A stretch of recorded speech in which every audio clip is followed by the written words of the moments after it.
So my challenge today is to convince our esteemed panelists that I have the best job at NASA. And actually, that's pretty easy to do. What I'm going to talk about today is worlds we have not really seen this up close and personal. Two missions we're going to talk about in the time I have. One is Dawn. Dawn uses ion engines. It's already visited Vesta, one of the largest asteroids in the asteroid belt, actually the second largest. And it's going to Ceres, so we'll give an update on what's happening to that beautiful world. The other one is, of course, New Horizons, and New Horizons is a nuclear-powered spacecraft that's flying through the Pluto System in a matter of only 100 and some odd days, 130 or so days. So these missions are on the cusp of huge discoveries. And what I'm going to talk about is what's next. What we plan to see.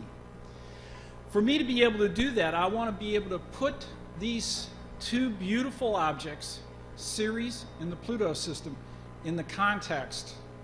And that context is the what we believe is the origin of the solar system. Of course, it goes through processes of cloud collapsing, dust accumulation, that dust accumulation into larger objects, those larger objects smash into one another and go through a process called accretion. Accretion also has a process of destruction. You smash things and then they come back together, and then you smash those things and they come back together and they get larger. And it's through that accretion process that we create all the bodies in the solar system from dust and gas. And as you can see in the simulation, and I'll be showing a number of simulations, the turbulence that occurs in these clouds, accumulation of material, water molecules and other kinds of ices begin to stick on the dust grains. The dust grains come from stars as they go through the revolution. These are silicon dust, graphite dust, smaller than the dust you see in your house. But they can accumulate to such a large degree that they become planets. Now also what we see through this accretion process is after they get to be about 1 kilometer in size, we call those planetesimals. These are really the building blocks of a planet. They're not yet a planet, but it really takes then a lot of these planetesimals to accrete and become a planet. And a planet is where they've gotten to be so large, gravity and the nuclear activity that's going on inside these bodies heat them, and the large mass materials, iron in particular, sink to the center, and more the lighter materials, the silicons and the gases rise to the top, and they go through a process then of differentiation, large materials at the center forming a core, mantle, less mass, and then crust, the lighter stuff, and then potentially an outgassing an atmosphere that then is able to stick to the planet, and voila, we have a planet. So these are the basic processes that occur. So we have some tremendously sophisticated models. We have tried very hard to model the collapsing clouds, the dust, the accumulation to get our solar system. And here's our solar system. Jupiter at 5 AU, Saturn at 10, Uranus at 20, and Neptune at 30. And an AU, of course, is the distance from here to the sun. That's a nice measuring stick, 93 million miles. That's 1 AU. And so this is the outer part of our solar system. And what we're finding as we go through this process is we cannot create those planets where they are today. So what's wrong? What's wrong? So about 15 or so years ago, maybe more closer to 10, a number of our modelists said, well, we've got to go back to basics. And the basics are, we need to go where the material is at. We need to be closer to the sun. So if we move Jupiter, Saturn, Uranus, and Neptune, assume they were forming between 5 and 15 astronomical units with all the other primordial dust and icy materials beyond that, can they form? and then they ran the codes. And so what I'm going to show you is this particular simulation. What you see in the green is the icy materials, and then you'll see the orbits of those individual planets, those individual giant planets. So the inner one is Jupiter, of course, and the outer one goes out to Neptune, and they all are 20 AU or 15 AU and less. All right? So now we're going to roll that simulation. So these planets have taken tens of millions of years to form. We've gotten them forming, and we've rolling the simulations. That what's really tremendous about this is if you look closely at those orbits, they jiggle. They jiggle because those giant planets are pushing on each other. There's gravitational resonances. And what happens around 850 million years is this. Those planets push themselves out. Jupiter comes inward, but Saturn, Uranus, and Neptune fly out. That brings the icy materials flying into the inner part of the solar system. And we now believe that maybe 60% of the water on this Earth came from this kind of event at the start of our solar system about T equals 850 million years after it started to form. And that's because we'll get bombardments of the inner part of the solar system. Mars is bombarded. The moon is bombarded. The Earth is bombarded. Venus is bombarded. Mercury is bombarded. Can we see the results of that? Not here on Earth. The biosphere and the fact that we have plate tectonics and weathering has really removed that. But on the moon, the history of the solar system, the bombardment history of the solar system is laying there. And when the Apollo astronauts brought back rocks from the moon, they found they were a different age. They were a different age at about 850 million years because of this late heavy bombardment, in addition to the original accretion that occurred at 4.5 billion years ago. So this now all fits. Here's the basic scenario. We have, as we are closer to the sun, a lot of the dust and the materials, rocky materials, the planetesimals, if you will. These are all laying in the asteroid belt. We also have then the locations that are being swept out by these giant planets of the gases that are there, Jupiter being interior and the biggest one, and of course that's where most of the gas is. It's closer to the sun. And then we, of course, have the objects, the icy bodies that are laying out beyond that. We actually call those the Kuiper Belt objects, but they're also comets and other types of ices, both small and large in that area. And then the late heavy bombardment occurred, the gravitational interactions happen, then the planets sweep out once again that debris, and what we are left with is at the bottom is, of course, the asteroid belt right here, and Vesta and Ceres, Vesta being in the interior part of the asteroid belt, Ceres being in the exterior part of the belt, and then, of course, the Kuiper Belt objects, for which Pluto is the largest member of the Kuiper Belt object as we know today. In fact, the Kuiper Belt, whole Kuiper Belt started to be really observed when telescopes on the Earth in the early 1990s got to be good enough to spot objects beyond Pluto.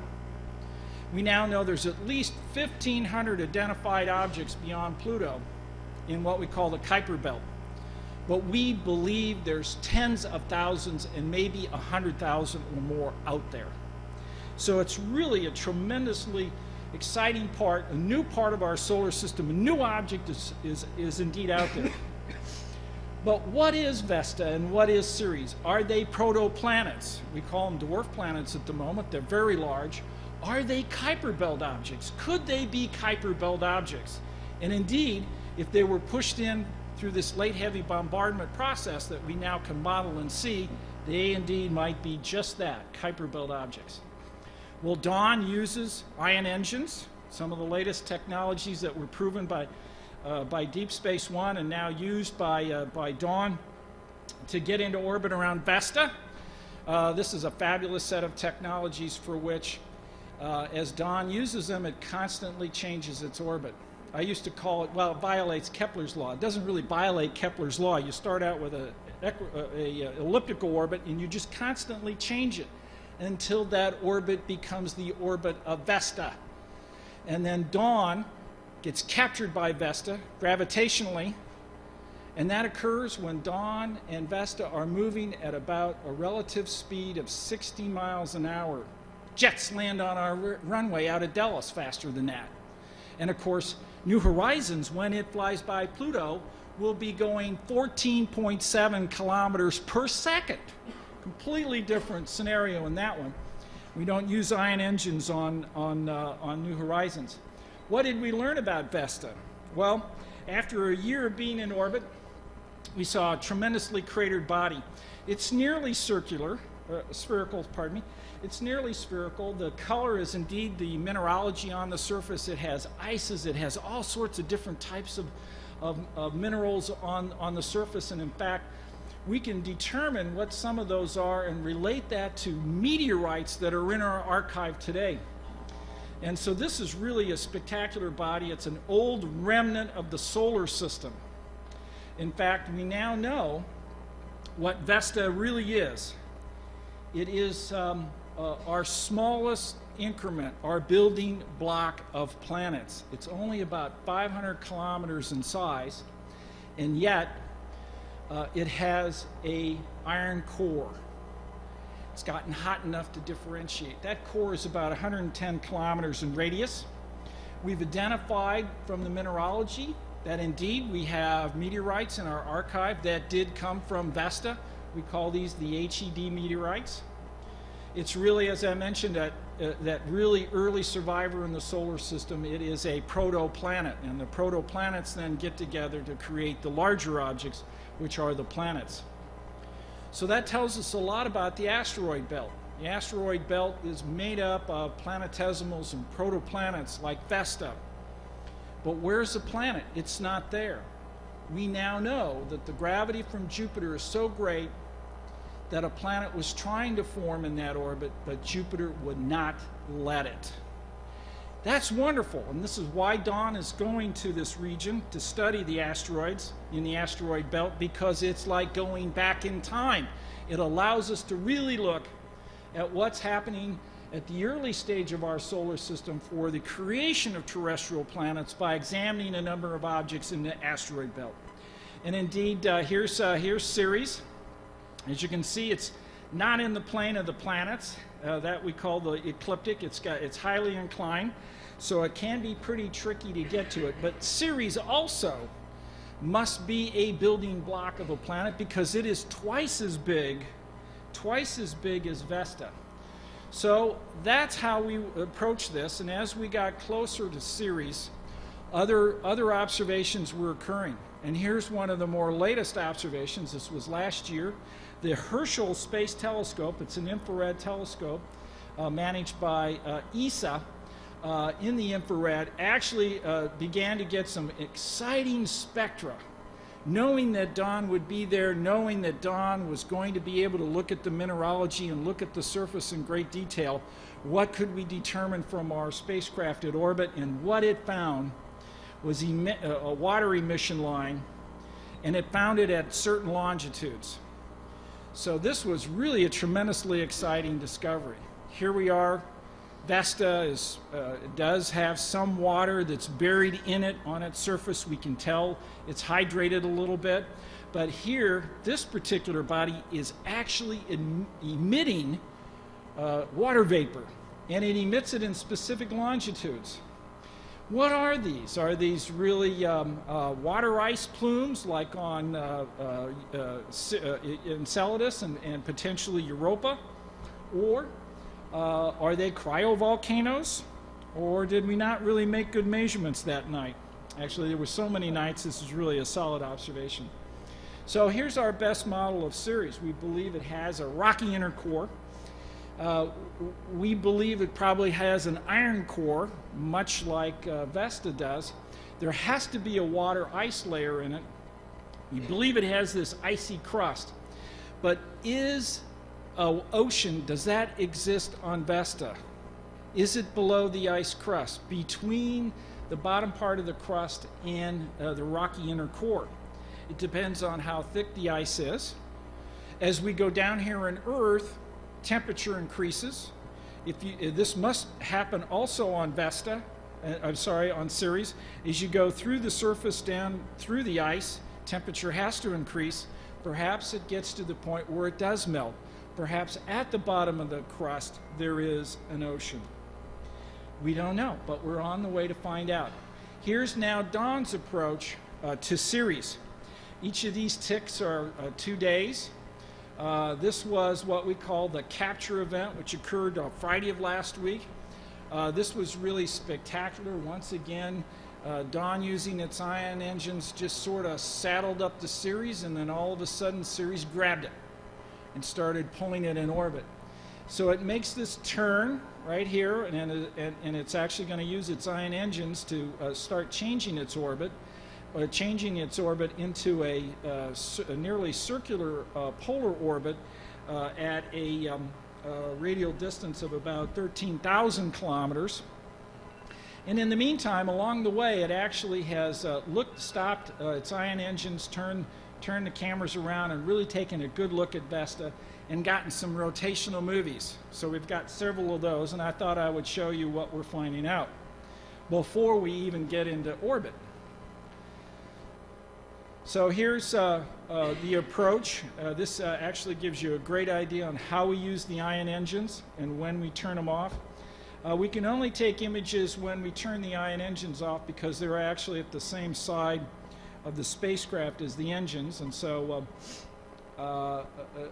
when we do turn them off as we got close to Vesta, we needed to do that to really get what we call navigation images. And now we'll turn them off. Now we'll turn the spacecraft around, we'll make some images, and we'll get 3 full rotations of Ceres and really take a good look at it. So here's our approach timeline. The stuff in green we've accomplished. I'm going to show images from these events that are starred. And what we have, of course, is we're going to come up to April. We'll take what we'll call an operational navigation image, OpNav 6, OpNav 7. These are all about looking at the body itself and understanding exactly where it is from the imaging perspective. That's incredibly important and helps us get into orbit just exactly the way we want to. And then the really nice big event will occur on April 23rd when we get a rotational, 3 rotation movies out of it. So here actually is our first OpNav image that occurred in December. In January, here's our OpNav image. Here's Ceres. But also Hubble, 10 years earlier, image Ceres. And as you can see, we're now at the resolution in January that Hubble had. This tells you how fantastic Hubble is, because we have to get so close to Ceres to really be able to overcome the resolution and be able to produce images that are of higher quality than what Hubble does. You can see some of the same features. There's indeed a bright spot. That bright spot has been there for more than 10 years, as you can see from Hubble. Here it is again. There's also some of this characteristic darker hookish feature and other features that do match indeed the Hubble observations. So this is really exciting. We're getting close. Now here's our first rotation movie. This is nearly 4 times Hubble resolution. Now what's really great about this particular movie is, and then it'll roll around a couple times, is you actually see some bright spots. It's several bright spots. This particular longitude's really active, and this particular longitude is very active. So there's a collection of 5 or more really bright spots. Now as we got even closer, and here's the last movie before we got captured into orbit on February 19th. This is 7 times Hubble resolution, and several things just really jump out at you. You can once again see quite a few bright spots at one longitude on the backside, but you can also see that one of the bright spots, in fact that one that Hubble observed as I showed you in the previous image, we've now got to the point where we're resolving it, and it's really 2 bright spots. Now one of them is 23 times brighter than the background of Ceres itself, and the other one is so bright that it exceeds the range of the instrument itself. So here's two frames out of that I want to point out a couple things. Right here on the Terminator, just like the Terminator of the Moon, if you observe it at night and see the beautiful Terminator, you see a heavily cratered region. These craters really stick out. That means this is the older part of the terrain. But you also see down here in the corner a much smoother area. In fact, there's only a few craters in this particular area. So the crater density in this area, which should have been 2 or 3 orders of magnitude greater than the number of craters you see there, has been filled in. In other words, new material has come up from underneath the crust and filled this particular area in. It's much younger. We don't know when that occurred. And then, of course, the 2 bright spots, we really have no idea what they are. But we're going to be finding that out. We're on the cusp of finding out what that is. Now, if we take the observations from Herschel, here's the 2 water bands that they saw, and map it now to the dawn data. This is now taken by dawn of Ceres. Here's the region of one of the bright, the plumes of, well, we'll just say water vapor that was observed well above the background, as you can see here. Here's the other region. These map to areas, the longitudes at Ceres, for which this one is the really double bright spot, and there turns out to be 2 bright spots here. The shading sort of covers that a little bit, unfortunately, but one in the northern hemisphere and one in the southern hemisphere. So we are really in for a treat as we get closer. Once we get into orbit at about that 13,500 kilometers and take these 3 rotations, we're going to be not only looking at the bright side of the day side of Ceres, but we'll also be flying behind it, and we'll get silhouettes. We'll see if there are plume material that extends well above the surface, just like Cassini has done in uncovering the plumes of Enceladus. Once we do that, we're then going to move down to lower orbits. We've got a 5,000 kilometer orbit series that will be there for several days, and then we're going to get down to nearly 2,000 kilometers for a day or so, and then we're going to get down to 374 kilometers. And this will be really a spectacular high-resolution set of data. And in fact, more than likely, we'll end up in that orbit throughout the life of this mission. Now, Dawn has enough fuel to be able to stay in orbit around Ceres for approximately 16 or so months. And so we have a lot of mapping to do, and it will be just tremendously exciting from what we uncover. So what are we going to find out? Is Ceres active? Is it active today? Is it an active body? If it takes a long time for that activity, or is it sporadic, we'll be there for quite a few months. Perhaps we'll go through the active time period, and maybe we will be able to see these bright spots with associated plume materials. Perhaps these are associated with impacts bringing up icy materials. However, as we showed you, Hubble has observed the one very bright spot for more than 10 years, so that doesn't quite sit well. We'll have to really take a good look, and of course that tells us that water, or the icy region that's underneath the coated asteroidal material that is on the surface of Ceres, that material is obviously communicating to the surface somehow. And does Ceres have a core, a mantle, and crust?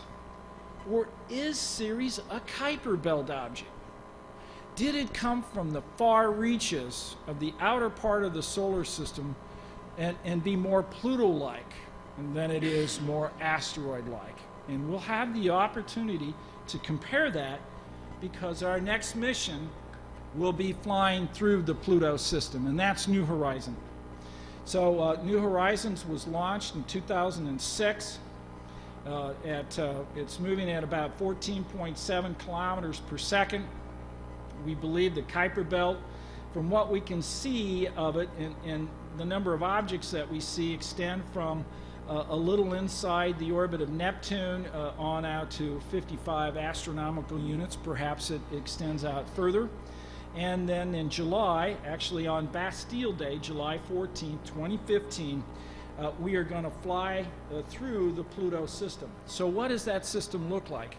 When we started building New Horizons, it was Pluto and Charon. By the time we launched it, it was Nix and Hydra. In fact, now there's Styx and Kerberos. And so, in other words, we have 5 moons in the Pluto system. Now, this is a Hubble image of the Pluto system. As you can see, we can observe all these moons in a plane. It's not that plane is not lying in the plane of the planets, and therefore these moons are not providing transits. But they're actually, this plane is nearly perpendicular to the ecliptic. It's actually cocked up about 60 degrees. And so when New Horizons stopped in January and sat and did the same thing Ceres did by taking op-nav images to get a good fix on Pluto, these are the images that it took. Now when you look at those, you might think, well, you didn't register them very well. You got Charon moving around Pluto, and what's this dance all about? It turns out planets and moons, just like the sun and our planets, go around a barycenter, the center of mass. And the center of mass for this system is outside the surface of Pluto. And they therefore perform this dance, as you can see in this image. These images are exactly registered, and this is one of the reasons why we need to do the op-nav to see where Pluto's at so that we don't miss it, or that when we get there, since everything has to be automated in terms of all the imaging that we do, we actually are able to know exactly where to look when we get the imaging and when we get the spectrum that we need. So here's a trajectory of New Horizons through the Pluto system. Here's where they will be, all the moons. New Horizons is going to fly between the orbit of Charon and Pluto. Its cameras, if the Empire State Building was sitting on the surface of Pluto, would be able to see it. And so we're going to get tremendously high-resolution images of Pluto. Charon and the others to the extent possible based on their location at the time. We're also going to look back as we fly through this system and see the atmosphere. Pluto has an atmosphere. We know it has an atmosphere. It's occulted stars, and the starlight twinkles before it completely goes away because the atmosphere is extinguishing that starlight. So we know it has an atmosphere. We want to know much more about it. And in this way, we're going to use the sun to study a full crescent atmosphere as we fly through Pluto. We'll also have an opportunity to do that with Charon, too. So we're bound and determined to learn an enormous amount about Pluto and its system. We're a little worried about it. This is not easy. To me, it borders on that crazy sky crane stuff we did at Mars, although it's not 7 minutes of terror. But as we look at this system, we may be finding more moons. Maybe Pluto has rings. If it has rings, it has dust material all over. And a grain of sand, if we hit it, will destroy the spacecraft at 14.7 kilometers per second. So we need to target this just perfectly. Light travel time, 4 hours and 20 minutes. We can't joystick this spacecraft. Everything that we're going to do the day of the flyby has got to be on board and automated. As it flies through the system, it's going to take a minute after it goes through all the occultations, as you see here. It's going to ping us back to Earth. It's going to say, I made it through. And then the next morning, some 12 hours later, on the 15th, it will start sending the data back. Now, it's only going to send back chunks of data, key pieces that we've assigned for it to send back. And the reason why, because of the light travel time, because of the weak signal, because it's 40 astronomical units away, it will, and the huge memory that we have on board, it will actually take 9 months for us to get all the data back.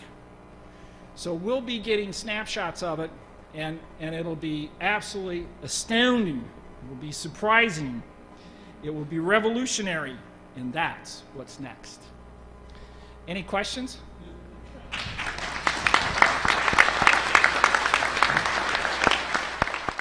here they are. Oh, no, I got questions right here. Here's my questions. Raphael.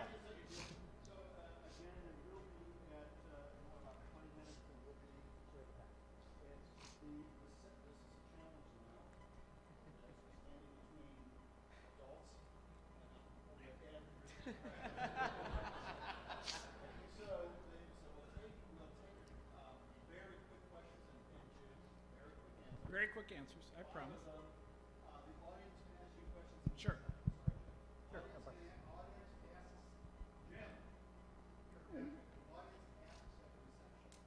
Oh, wow. Oh, oh. Can I just ask it anyway? It's very quick. Are you going to fly by Edna? I'm sorry? Are you going to fly by the next planetary body out there? I think it's called Edna. No.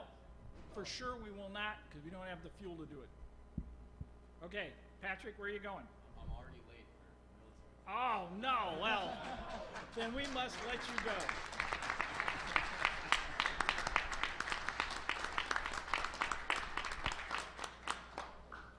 Raphael. Well, given the past few years and looking at the planetary science appropriations, what the president requests and what Congress is willing to provide, and given your own vision for the planetary sciences division, thinking about the next flagship, something beyond Mars, perhaps.